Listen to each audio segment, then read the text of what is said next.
Welcome to Raji sorry creations. இன்னைக்கு என்ன stitch பார்க்க போறோம்னா double colour embossed thread work தான் பார்க்க போறோம்.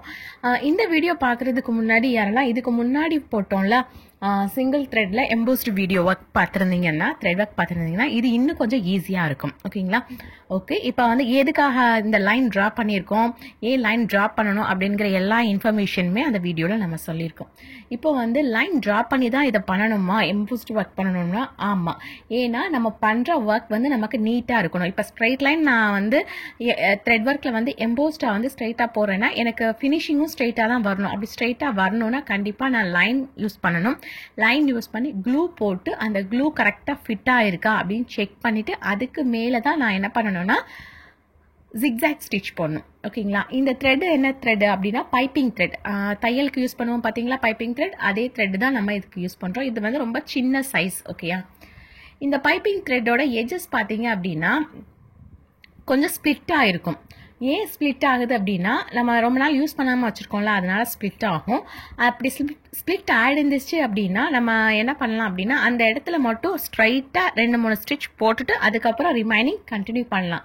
இல்லை நான் யூஸ் பண்ணாமல் வைக்கும் போதே வந்து இது ஸ்ப்ளிட் ஆகக்கூடாது அப்படின்னு நினச்சோன்னா அந்த இடத்துல லைட்டாக க்ளூ போட்டு வச்சிட்டோம் அப்படின்னா அந்த இடத்துல ஸ்ப்ளிட்டன்ஸ் வராது. ஓகேங்களா?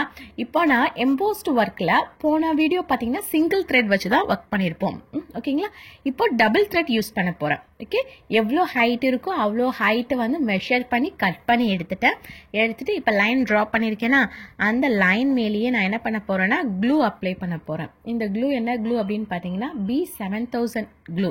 ஓகே, இந்த க்ளூ மேலே நான் இப்போது அந்த த்ரெட்டை வந்து வைக்க போகிறேன். அப்படி த்ரெட் வைக்கும் போது பிகினர்ஸ்க்கு வந்து ப்ராப்பராக கரெக்டாக கோடு கிழிச்ச மாதிரிலாம் வைக்க வராது சம்டைம்ஸ். ஓகேங்களா? சிலருக்கு வரும், சில பேருக்கு வராது.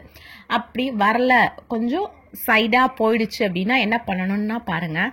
இப்போ இந்த செகண்ட் லைனை வந்து நான் கொஞ்சம் சாய்வாக வைக்கிறேன். ஓகேங்களா? ஸ்ட்ரைட்டாக வைக்கல. இப்போ தெரியுதா? ஃபர்ஸ்ட் லைன் வந்து கொஞ்சம் ஸ்ட்ரைட்டாக இருக்குது, செகண்ட் லைன் வந்து கொஞ்சம் வந்து வேவ் மாடலில் இருக்குது, கொஞ்சம் மேலேயும் கீழுமா இருக்குது. ஓகே, இதை நம்ம எப்படி கரெக்ட் பண்ணிக்கலாம் அப்படின்னு பார்த்தீங்கன்னா 2 சைடும் ஈக்குவலாக ஒரு ஆப்ஜெக்ட் எடுத்துக்கோங்க. ஓகேங்களா? எடுத்துகிட்டு இந்த மாதிரி லைட்டாக ப்ரெஷர் பண்ணிங்க அப்படின்னா நீட்டாக ஒட்டிப்போம். ஓகே, முன்னாடி இருந்ததுக்கும் இப்போ இருந்ததுக்கும் டிஃப்ரென்ஸ் தெரியுதா? இந்த மாதிரி நீங்கள் பண்ணிட்டீங்க அப்படின்னா அது நல்லா ஒட்டிடும், நீட்டாக ஸ்ட்ரெயிட்டாகவும் இருக்கும் நமக்கு.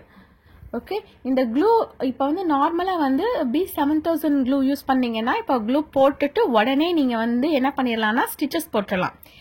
இந்த த்ரெட்டை ஸ்ட்ரைட் பண்ணிவிட்டு லைட்டாக ஒரு புஷ் பண்ணிக்கிறேன். ஓகேங்களா? புஷ் பண்ணிவிட்டு நான் வந்து B7000 தானே யூஸ் பண்ணியிருக்கேன். இப்போ உடனே நான் என்ன பண்ணிடுவேன்னா ஸ்டிச்சஸ் போட ஸ்டார்ட் பண்ணிடுவேன். இது சீக்கிரம் வந்து ட்ரை ஆகிடும், அதுக்காக தான் B7000 க்ளூ நம்ம யூஸ் பண்ணுறது. ஓகே, இப்போ ஸ்டிச் ஸ்டார்ட் பண்ணும் போது 2 பாயிண்ட் கவனிக்கணும். என்னென்னா நீங்கள் வந்து ஃபேப்ரிக் கலர்லேயே நீங்கள் ஷூயிங் த்ரெட் எடுக்கணும். ஓகேங்களா? அப்படி கான்ட்ராஸ்டாலாம் எடுக்க வேண்டாம், ஃபேப்ரிக் கலரில் எடுத்தால் ரொம்ப நல்லாயிருக்கும். ரெண்டாவது இந்த இடத்துல ஃபஸ்ட்டு ஸ்டார்ட் பண்ணும் போது ரொம்ப என்ன பண்ணிடக்கூடாது த்ரெட்டை, அதாவது த்ரெட்டுங்கிறது எந்த த்ரெட்னா பைப்பிங் த்ரெட்டை வந்து ரொம்ப ப்ரெஷர் போடக்கூடாது பைப்பிங் த்ரெட் மேலே. அப்படி ப்ரெஷர் போட்டிங்கன்னா அந்த இடத்துல மட்டும் கொஞ்சம் சின்னதாக தெரியும். ஓகே, ரிமைனிங் இடத்துல எல்லாம் கொஞ்சம் பெருசாகவும் எந்த இடத்துல நம்ம ப்ரெஷர் போடுறோமோ அந்த இடத்துல கொஞ்சம் சுருக்கமாகவும் தெரியும். ஸோ பைப்பிங் த்ரெட் மேலே ஜிக்ஸாக் ஸ்டிச் போடுறது ரொம்ப இம்பார்ட்டண்ட். ஓகேங்களா? ஜிக்ஸாக் ஸ்டிச் ரொம்ப ஜென்டிலாக தான் நம்ம போடணும். அந்த த்ரெட்டு வந்து நகலாமல், அதாவது நம்ம வந்து க்ளூ போட்டிருக்கோம் பார்த்தீங்களா, அந்த க்ளூவும் போட்டிருக்கோம், இருந்தாலும் அந்த க்ளூவை விட்டு நமக்கு வந்து மூவ் ஆகாமல் இருக்கிறதுக்காக தான் அந்த ஸ்டிச். அப்போ ரொம்பலாம் டைட்டாலாம் போட வேண்டாம், நம்ம ஏற்கனவே ஒரு செக்யூர் கொடுத்துருக்கோம் க்ளூ. பாருங்க, த்ரெட் எந்த இடத்துலையுமே வந்து உங்களுக்கு ஷ்ரிங்க் ஆகலை, ஜென்டலாக தான் நம்ம ஸ்டிச்சஸ் போடுறோம். இதே மாதிரி ஃபுல்லாக ஜிக்ஸாக் ஸ்டிச் போட்டுக்கணும். அந்த எட்ஜஸில் மட்டும் இந்த ஃபர்ஸ்ட்டில் போட்டிருக்க மாதிரி ஸ்ட்ரெயிட் லைனில் நீங்கள் ஸ்டிச்சஸ் போட்டு அதை கவர் பண்ணிக்கணும். அந்த இடத்துல ஸ்ட்ரெயிட் லைனில் ஏன் போடுறோம் அப்படின்னா அப்படி ஸ்ட்ரெயிட் லைனில் போடாமல் சும்மா நார்மலாக ஜிக்ஸாக் போட்டு விட்டோம்னா நம்ம த்ரெட் ஒர்க் பண்ணும் போது அந்த த்ரெட் அந்த ஸ்ப்ளிட்டன்ஸ் வந்து மேலே தெரியும். அப்போ பார்க்குறதுக்கு அந்த இடத்துல அந்த ஒயிட் த்ரெட் வந்து நமக்கு டிஸ்பிளேல தெரியும். அது தெரியக்கூடாதுன்னா அது இந்த மாதிரி த்ரெட் வச்சு லைட்டாக செக்யூர் பண்ணிடணும். பண்ணியாச்சா? பண்ணிட்டு இந்த இடத்துல ஒரு என் நாட் போட்டு ஃபினிஷ் பண்ணிடணும்.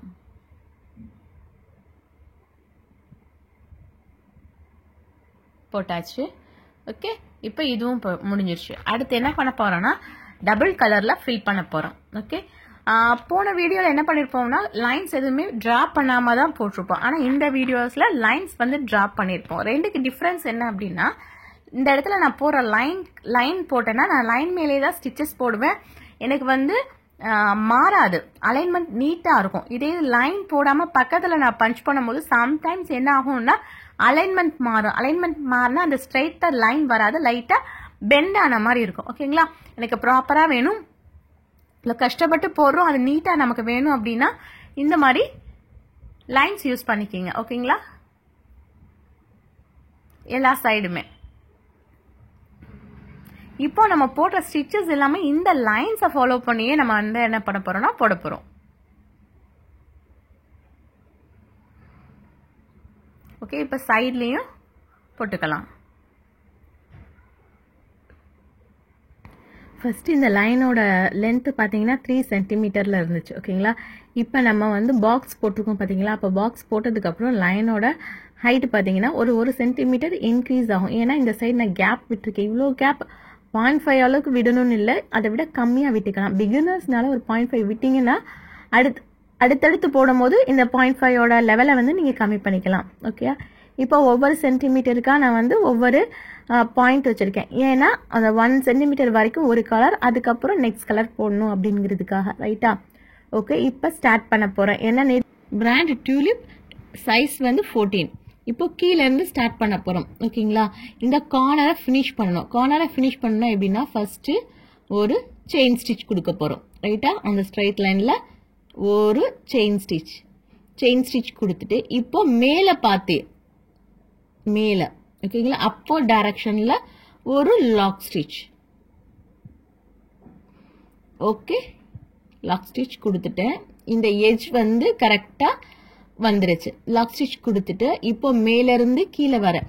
இப்போ மேலேருந்து கீழே வரும்போது ஃபஸ்ட்டு ஒரு ஸ்டிச் போட்டுட்டு அதுக்கு பக்கத்தில் தான் லாக் ஸ்டிச் போடணும். ஓகே, இப்போ லாக் ஸ்டிச் போட்டேன். அப்படியே த்ரெட்டை மேலே கொண்டு போகிறேன். அந்த லைன்லேயே ஒரு ஸ்டிச் பண்ணுறேன். ஒரு ஸ்டிச், ஒரு லாக் ஸ்டிச்.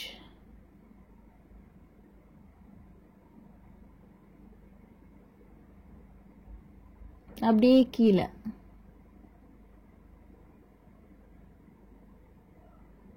ஒரு ஸ்டிச், ஒரு லாக் ஸ்டிச். இப்படி தான் நம்ம ஃபில் பண்ணணும். ஓகே, இந்த வித்தை வந்து கவர் பண்ணுறதுக்கு இப்படி தான் பண்ணணும்.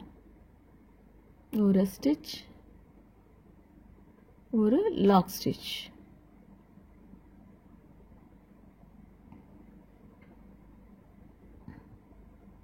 அப்படியே கீழே வந்து ஒரு ஸ்டிச், ஒரு லாக் ஸ்டிச்.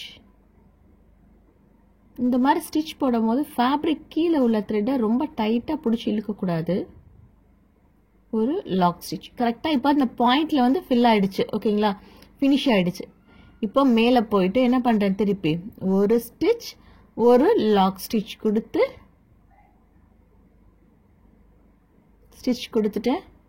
இப்போ ஒரு லாக் ஸ்டிச் கொடுத்து அப்படியே கீழே வந்துடுவேன். ஓகேங்களா, எதுக்காகனா இந்த வித் இருக்குது பார்த்தீங்களா, அந்த வித்தை வந்து நான் கம்ப்ளீட் பண்ணணும் அப்படிங்கிறதுக்காக தான் இதை கொண்டு வரேன்.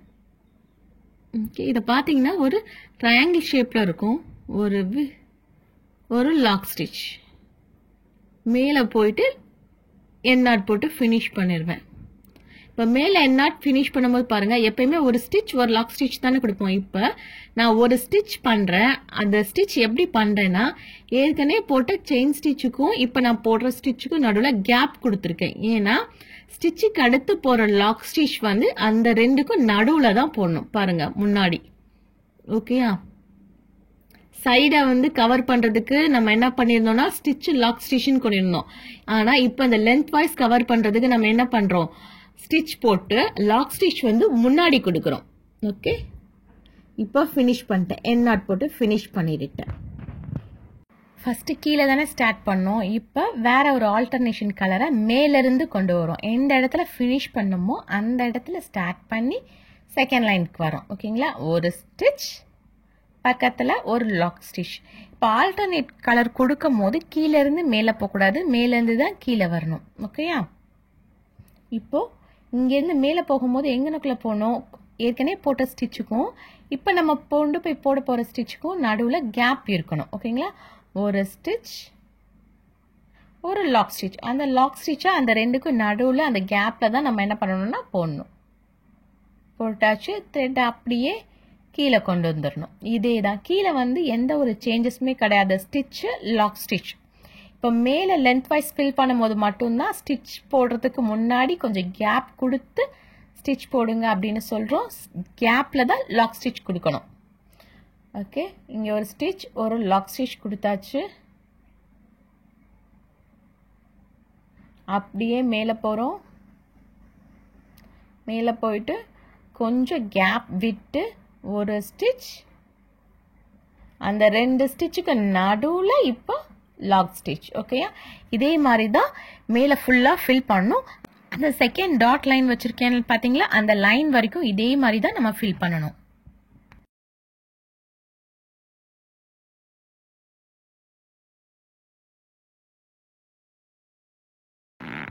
இப்போ ஃபினிஷ் பண்ண போகிறோம். ஓகேங்களா? ஃபினிஷ் பண்ணிவிட்டு லாக் ஸ்டிச் போட்டாச்சு. இப்போது நெக்ஸ்ட்டு ஃபஸ்ட்டு என்ன கலர் போட்டோமோ அதே கலர் மேலேருந்து, ஓகேங்களா? செகண்ட் கலர் எடுக்கும்போது எப்பயுமே மேலேருந்து, மேலே உள்ள லைன்லேருந்து தான் ஸ்டார்ட் பண்ணணும்னு சொன்னோம். அதே மாதிரி மேலேருந்து கீழே ஒரு ஸ்டிச், பக்கத்தில் ஒரு லாக் ஸ்டிச். ஓகேங்களா?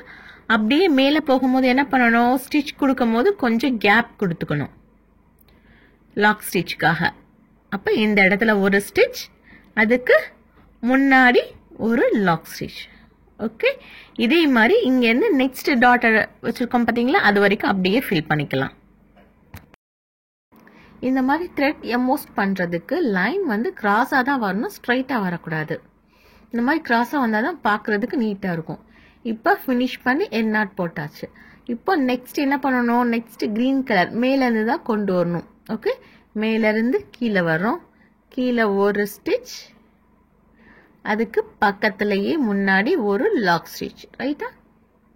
இப்போ மேலே போகும்போது என்ன பண்ணணும், லாக் ஸ்டிச்சுக்கு கேப் விட்டுட்டு ஸ்டிச் பண்ணணும். மேலே போயாச்சு. லாக் ஸ்டிச்சுக்கு கொஞ்சம் கேப் விட்டாச்சு. விட்டுட்டு ஒரு ஸ்டிச், முன்னாடி போயிட்டு ஒரு லாக் ஸ்டிச். அப்படியே நெக்ஸ்ட் லாஸ்ட் டாட் வரைக்கும் நம்ம கண்டினியூ பண்ணணும்.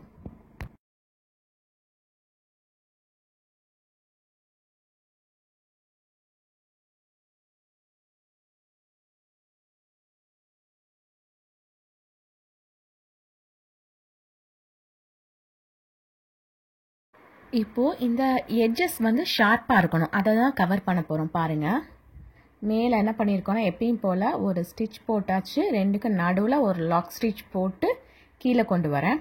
ஓகே, இப்போது இந்த எட்ஜ் வந்து ஷார்ப்பாக இருக்கணும். அதுக்கு என்ன பண்ணுறேன், ஒரு ஸ்டிச் போடுறேன். ஓகே, ஒரு ஸ்டிச் போட்டுட்டு லாக் ஸ்டிச் இருக்குது பார்த்தீங்களா, அதையும் பக்கத்துலேயே போட்டாச்சு. போட்டுட்டு ஒரு நேராக ஒரு செயின் ஸ்டிச் கொடுக்க போகிறேன். ஓகே, பாருங்கள், ஒரு செயின் ஸ்டிச் கொடுத்துட்டேன். ஸ்ட்ரைட்டாக தான் இருக்குது, சாய்வலாக இல்லை, கிராஸாக இல்லை. நேராக ஒரு செயின் ஸ்டிச், அதுக்கு முன்னாடி ஒரு லாக் ஸ்டிச். ஓகேங்களா? இப்போ கொடுத்து நான் ஃபினிஷ் பண்ணிடுவேன். இப்போ எட்ஜஸ் எல்லாமே எப்படி இருக்கும்னா உங்களுக்கு ஷார்ப்பாக இருக்கும். போன த்ரெட் ஒர்க்கில் என்ன பண்ணியிருந்தோம்னா பீடு வந்து இதை ஃபுல்லாக எப்படி பீடு வச்சு லாக் பண்ணுறது அப்படின்னு சொல்லி கொடுத்துருக்கோம் அவுட்லைனில். இப்போது பீட் மட்டும் இல்லாமல் இப்போ என்ன பண்ணலாம்னா அதே சேம் சில்க் த்ரெட்டை வச்சு நம்ம என்ன பண்ணலாம்னா அவுட்லைன் போடலாம். அது எப்படின்னு பாருங்கள். ஏதாவது ஒரு எட்ஜ்லேருந்து தான் ஸ்டார்ட் பண்ணுறேன். ஸ்டார்ட் பண்ணும் போது ஒரு லாக் ஸ்டிச் கொடுத்து தான் ஸ்டார்ட் பண்ணுறோம். அந்த எட்ஜஸ் வரும்போது நமக்கு ஷார்ப்பாக இருக்கணும். ஒரு ஸ்டிச், ஒரு லாக் ஸ்டிச் கொடுத்து வரும். இப்போ பார்த்தீங்களா, இதையும் கவர் பண்ணி ஃபினிஷ் பண்ணியாச்சு. ஓகே, நீங்களும் இதை ப்ராக்டிஸ் பண்ணி பாருங்கள். இது வந்து thread embossed double colour. Okay, chain stitch outline கொடுத்துட்டு இப்போ என்ன பண்ணியாச்சுன்னா பீடும் அவுட்லைன் கொடுத்தாச்சு. பார்க்குறதுக்கு நீட்டாக இருக்கும். இது எங்கே யூஸ் பண்ணலான்னா நெக்குக்கு வந்து நம்ம யூஸ் பண்ணலாம். Okay, thank you. தேங்க்ஸ் ஃபார் வாட்சிங். Please subscribe my channel for more videos. Thank you.